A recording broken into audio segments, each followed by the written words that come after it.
Unraveling the phrase, stitched up, meanings and usage in English. Hello, language enthusiasts. Today, we're going to explore the phrase, stitched up. This phrase can be quite confusing for English learners because it has more than one meaning and usage. By the end of this video, you'll understand how to use stitched up like a native speaker. So, let's thread the needle and discover the various contexts in which this phrase can be used.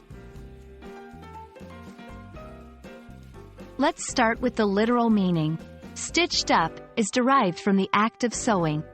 When a piece of cloth is torn, we use a needle and thread to stitch it up. This action repairs the tear, bringing the fabric back together.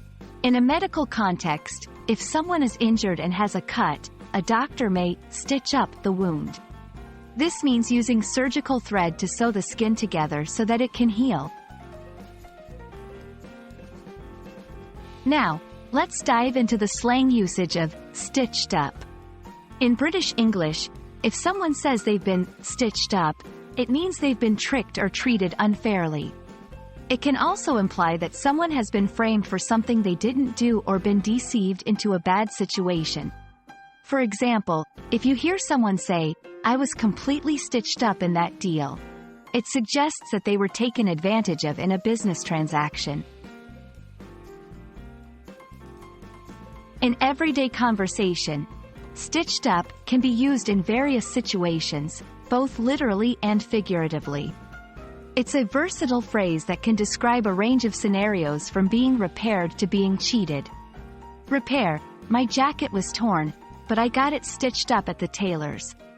Tricked: he promised me a promotion, but I was just stitched up to do more work. It's important to note that the meaning of stitched up can change based on the context it's used in. This is what makes idiomatic phrases in English challenging yet interesting for learners. Always pay attention to the context to understand if the phrase is being used literally or figuratively. I hope this video has sewn together all the threads of confusion about the phrase, stitched up. Whether you're talking about a quick fix with a needle and thread or discussing a situation where someone was left feeling tricked, you now know how to use this phrase accurately. Keep practicing, and don't let yourself get stitched up by the intricacies of English idioms. Until our next video, keep learning and loving the language. Goodbye, and happy learning!